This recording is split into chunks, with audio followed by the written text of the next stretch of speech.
Today, it's all about the bones of your home as we take a look at all kinds of framing, from studs to boards to foam. The specific foam that we're using here has a 1 pound density to it. What exactly are SIPs, and why are they becoming such a popular way to build? 3, 2, 1. We're firing beams into walls to see which kind holds up best. Plus, man-made I-joists versus good old-fashioned dimensional lumber. One is definitely cheaper and lighter, but wait till you see them burn. Okay, so right now I'm looking at the wood bowing pretty good right here. Oh, it's totally giving way. And seismic simulation. How much does it take to knock down walls? Walls, framing, and joists deconstructed. The mission? To explore the science of home improvement. Because to understand what you're building, sometimes you just got to take it apart.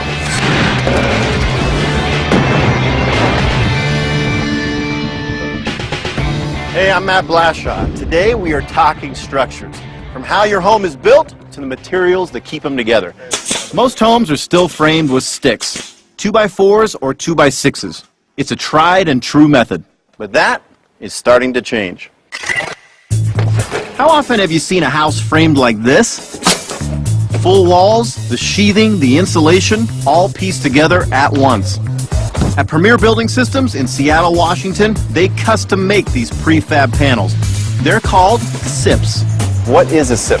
SIP stands for structural insulated panel. Okay. A SIP is an alternate to traditional conventional framing. And since these panels are basically wall sections, building a structure with them is a snap. So literally, a couple guys like us can do build this. an entire house. You bet. We put this together in a matter of minutes. It saves on time, saves on energy. I mean, it's green. It's definitely the next step from conventional framing. And while SIPs framing will cost you a little bit more up front, you can expect to see a return on your energy bill. From an energy efficiency standpoint, it's exceptional. And generally speaking, we find 50 to 60% savings on energy costs. Over the lifetime of your home, I mean, that's Payback is tremendous. huge. All right, so show me how this stuff is made. Let's go show you the process. All right. This is the meat of the sandwich. This is expanded polystyrene, EPS. EPS? The specific foam that we're using here has a 1 pound density to it. This stuff is lightweight, strong, and efficient. If you look at traditional fiberglass batting that gets applied inside a wall, there's a lot of air. We eliminate all the air in the wall. No air That's a whatsoever. critical component. And here's another advantage over traditional building methods. With SIPs, all the openings for wiring and electrical outlets are made at the factory. A hot wire makes precise cuts in the foam. It works kind of like a giant cheese wire. This gets hot. Okay. What we're going to do is we're going to run it through. Here we go. Down. Okay. Oh! If that nice. performed correctly, we should be able to push that right out. Can you pull that, Matt? Great success. With the foam cut to specifications, it's time to cover it with OSB. Now at your local hardware store, you're going to find small pieces of OSB just like this. But here, they use enormous custom cut pieces just like this because from top to bottom, the piece has to be continuous in order to give that home strength.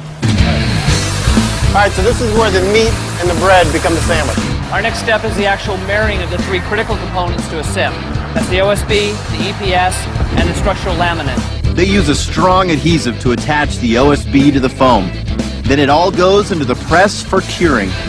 Once the panel is complete, it's marked according to the architectural plan and cut to a custom size.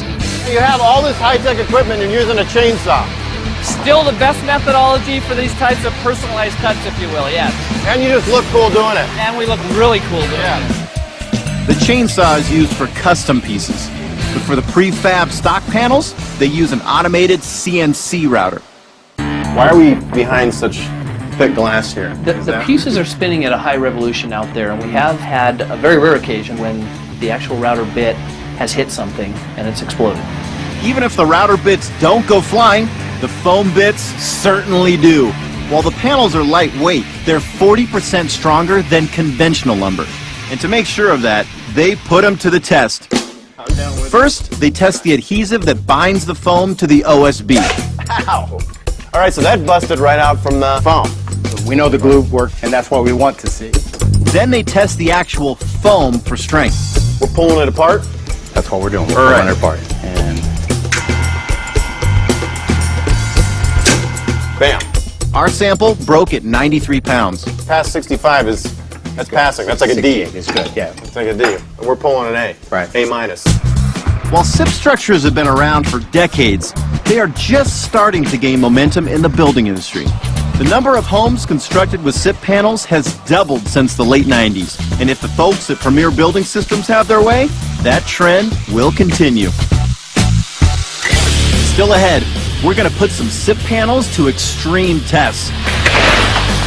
How will they stand up to a hurricane force? And how do they compare to traditional stick-built walls? Coming up next, it's missile time. Plus, man-made I-joists have structural benefits, but there is a drawback that firefighters say you should know about. We're learning firsthand next.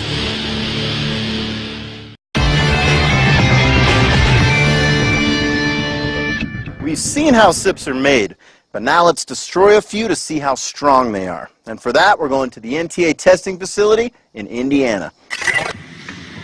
So how do you know your house will stay standing when Mother Nature gets violent? At NTA Labs in Napanee, Indiana, they pull out all the stops to see just how much your building materials can take. All right. So what is NTA? What do you guys do here? Anything related to building products within our product scope of certification we can test. Along with traditional building materials, these days they're also testing a lot of prefabricated products. This is a SIP panel, so this has actually the foam in it. Yes. It's got 2 pieces of OSB. Yes. One on one side, one on the other. And that's, you don't usually see pieces of OSB that big. This is made out of a jumbo panel. This is an 8-foot wide, 12-foot tall assembly. You might find this type of assembly used as a wall or a roof, so we want to know just how much weight it can take. This is the axial load test. And what happens is that this giant device puts thousands of pounds of pressure on top of the SIP panel to test its compressive strength. They've got 90,000 pounds bearing down. That's like 20 mid-sized trucks sitting on the wall. And they keep upping the pressure. Every minute we're going to put an additional 10,000. 100,000. Good God.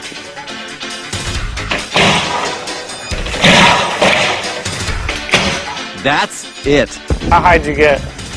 I think it just broke over 100,000. Just over 100,000 pounds. It's over 100,000? Over 100,000 pounds it took to do that. It's damaged, but still standing. So snow load, water beds, you're going to have a whole party up there on your house, on your roof, and I think you're going to be just fine. I think you'll be fine. Now that's what happened when we pressed on top of the panel. In the next test, we're going to lay it flat and apply a different kind of pressure. So you call this the suck test, all right? It's a transverse wind load test. Transverse wind load test. We have vacuum motors on the bottom of this table, and we're going to suck the air out of this wooden box that we've built. All right, well, let's get sucking. In this test, they're applying uniform pressure over the panel. Again, simulating wind or even snow load. They get up to 8,000 pounds of pressure, and then... That was violent. Yeah. You could have put over 8,000 pounds of snow on this panel at the point where it failed. Now we have even bigger things in mind. This panel measures 20 feet long. Bigger panel, bigger vacuum. Let's see what happens. Action.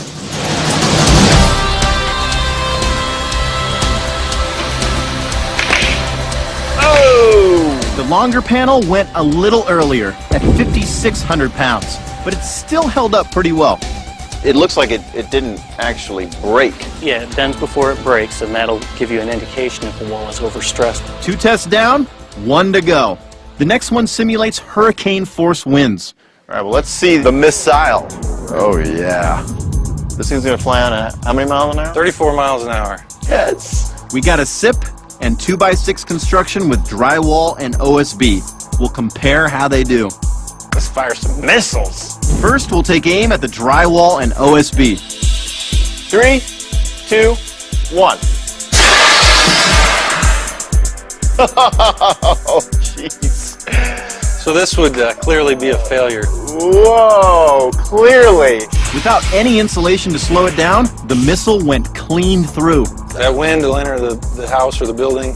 You'll create a positive pressure on the inside of the house, and that's where you see the windows exploding out of the homes walls blowing out. Absolutely, the whole Wizard of Oz. Right. Pop the roof off. Now we'll shoot at the SIP wall with a foam core. And this time, I'm doing the honors. Boink! Right back at us. Look at this. That was the same speed, right? Right, 34 miles an hour. 34 miles an hour. It ripped the front, but Around the backside, clean. Yep. Nothing. That's impressive.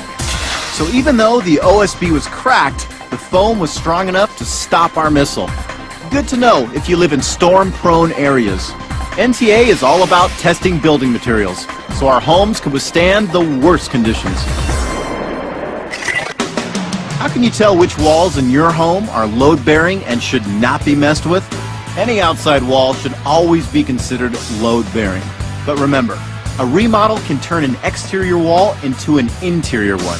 A look at the foundation will help determine if that's the case. Another trick, check the joists in the attic. If a wall runs perpendicular, it's likely to be load-bearing. When in doubt, get an engineer's opinion before you go knocking walls down.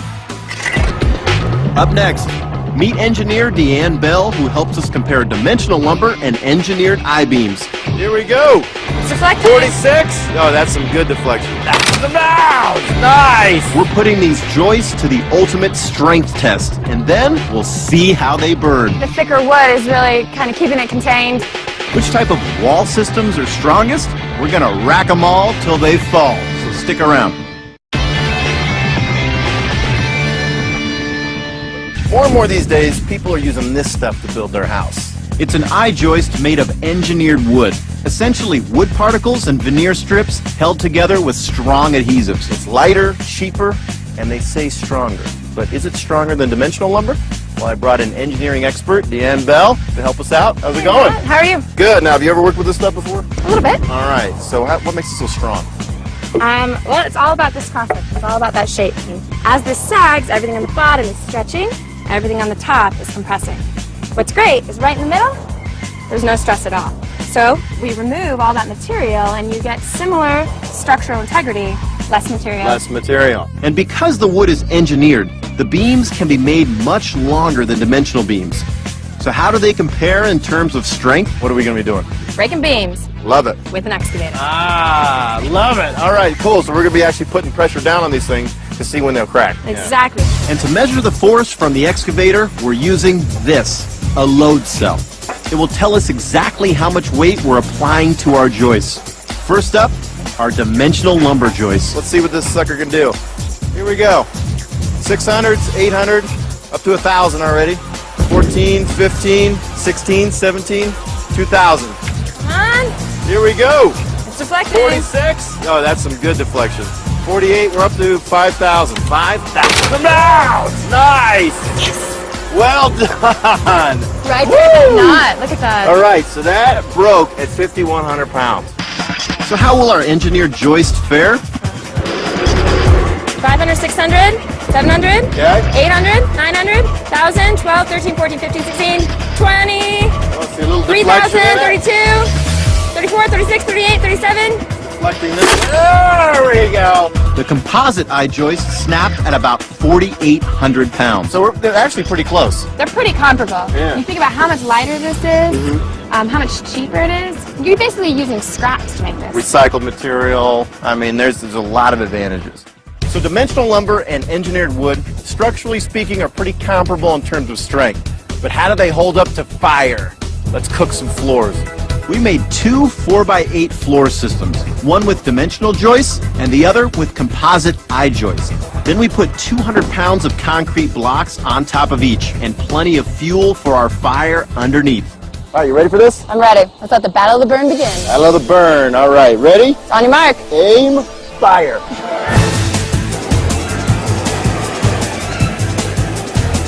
At just 2 minutes, it was clear our engineered floor joist system was burning faster and hotter than the dimensional wood. Look at that curl. Look at that curl right there. Just looking at it from now, the difference between this flame and that flame It's night and day. is night and day. Doesn't look like that's catching fire as fast. That is a serious barbecue over there.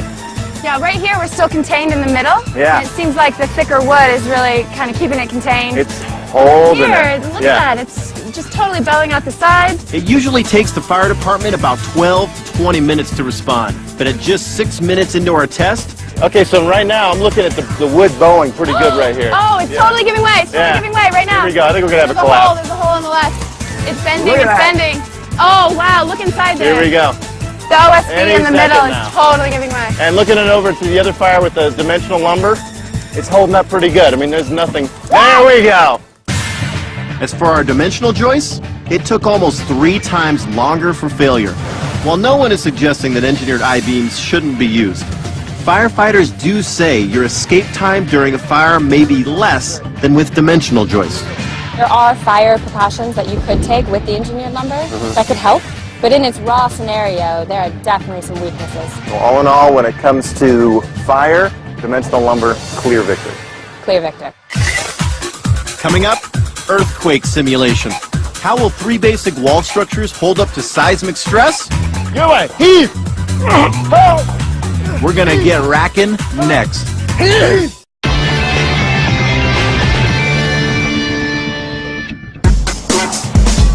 Walls are designed mainly to support weight from above, but sometimes Mother Nature stresses walls from the side. One of the pressures that can be put on a wall from either seismic activity or even wind is called racking. It's horizontal pressure that can tilt a wall or even cause it to fail if it's not supported correctly. Wall strength is determined by the combination of framing and sheathing. We're going to try to demonstrate that with a racking test. The National Association of Home Builders uses a racking test uniform wall strength. Our test is a little more informal. First up, a basic stud frame. Very simple, no supports, bolted to the ground. Let's see how easy it is to push over.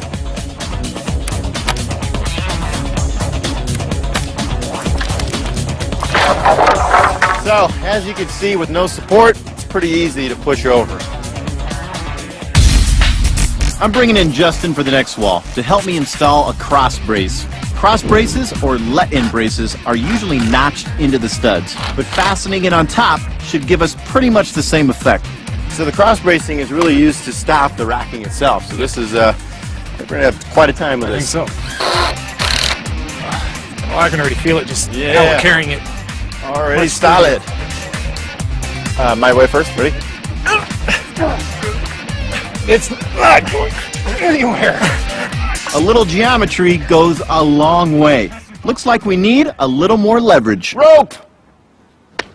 Tug of war time. Right. Try it now. All right, so we're going to pull your way first. That sounds good. So your heave, I'm hoe. Okay. I like that. Okay. Your way. Heave. Hoe. Heave. Hoe. Looks like manpower isn't enough for the cross brace. Hoe. Time to get creative. All right, bumper. All right, light it up, buddy. Don't fail me now. All right, man, here goes. Is the bumper going to stay on? Wall versus truck. Here it goes. It's not even budget. Oh, there it goes. Yeah. Nice. Yeah. Boy, it's amazing, man. A little piece of, that's 1x2 we put in, but a little cross bracing makes all the difference in the world. Now we're adding an OSB sheet to our final wall. Sheathing is often used under siding, but not always. Whether panels are nailed to the whole wall or just corners, they add a lot of strength. This is code, man. This is This is legit. We know we can't pull this one down on our own, or even with a truck. So we're going for something a bit bigger. Hopefully your house will never have to withstand an assault like this.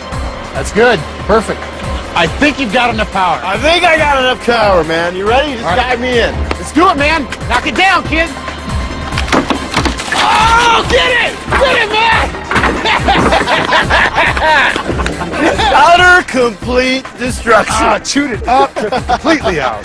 But interesting, man. It ripped right down the middle of that OSB. It's code for a reason. It is at this point. Let's take this thing on the road. Yeah, let's take it downtown. Yeah, why not? You might be surprised to learn that in an earthquake, wood-sheathed homes fare better than masonry and steel because they have a little more give. For more deconstruction,